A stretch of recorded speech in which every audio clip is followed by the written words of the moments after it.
इसलिए तुम आपस में एक दूसरे के सामने अपने अपने पापों को मान लो और एक दूसरे के लिए प्रार्थना करो जिससे चंगे हो जाओ। परमेश्वर का वचन हमको ऐसे सिखाता है। क्या आप कभी दूसरों के साथ प्रार्थना करते हैं?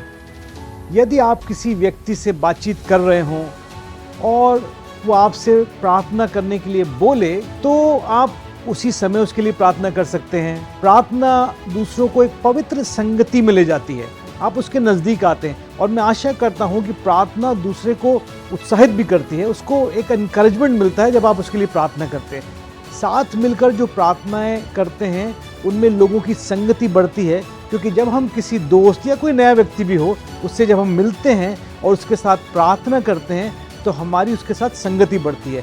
तो हम एक दूसरे को अपने विचारों और भावनाओं के बारे में परमेश्वर के साथ बातचीत करने के लिए बुलाते हैं।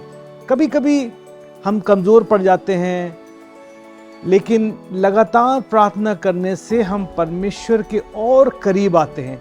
चाहे हम अपने दोस्तों के लिए या अपने रिश्तेदारों के लिए या उनके साथ प्रार्थना करें, हम ये जान पाते हैं कि उनके जीवन में सबसे ज़्यादा क्या बात महत्वपूर्ण है। हमें उनके प्रार्थना के विषय समझ में आते हैं उनके साथ प्रार्थना करने के द्वारा। यीशु मसीह ने बाइबल में निरंतर प्रार्थना करने का एक उदाहरण दिया।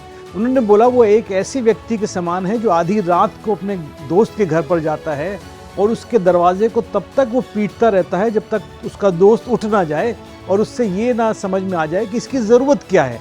हमें भी ऐसे ही प्रार्थना करना चाहिए कि हम परमेश्वर के साथ प्रार्थना में तब तक लगे रहें जब तक हमें परमेश्वर से मदद ना मिल जाए। हम उस मदद का हिस्सा भी बन सकते हैं जो परमेश्वर हमारे दोस्तों के लिए करना चाहता है, हमें इस्तेमाल करके, कि हम और ज़्यादा अच्छे से जानते हैं कि हमारे दोस्तों को किस चीज़ की ज़रूरत है। जब उसके लिए प्रार्थना करते हैं तो परमेश्वर हमें इस्तेमाल करता है उनको आशीष देने के लिए। अगली बार जब आपका कोई दोस्त आपको कॉल करे या मैसेज करे कि मैं बहुत दुखी हूँ, मैं बहुत परेशान हूँ, मेरे लिए प्रार्थना करो, तो आप तुरंत उसी समय इस प्रकार एक छोटी सी बड़ी आसान सी प्रार्थना कर सकते हैं।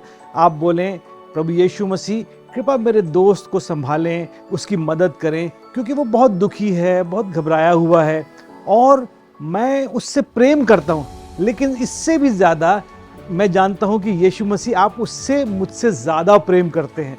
और एक साथ प्रार्थना करने से जब हम ऐसे प्रार्थना करते हैं तो हम परमेश्वर की उपस्थिति को हमारे बीच में पाते हैं और एक दूसरे को यीशु मसीह की उस सच्चाई और आशा और शांति को भी याद दिलाते हैं। जब हम एक साथ प्रार्थना करते हैं तो परमेश्वर के और करीब भी आते हैं, साथ ही एक दूसरे को बहुत गहराई से हम जानने भी पाते हैं। क्या आज आप थोड़ा समय निकाल कर उस व्यक्ति के लिए प्रार्थना कर सकते हैं जिसको आपकी प्रार्थना की ज़रूरत है? कौन वो है जो आज आपकी प्रार्थना से आशीष पा सकता है? उसको ढूंढ के उसके लिए आज प्रार्थना करें। परमेश्वर आपको बड़ी आशीष देगा।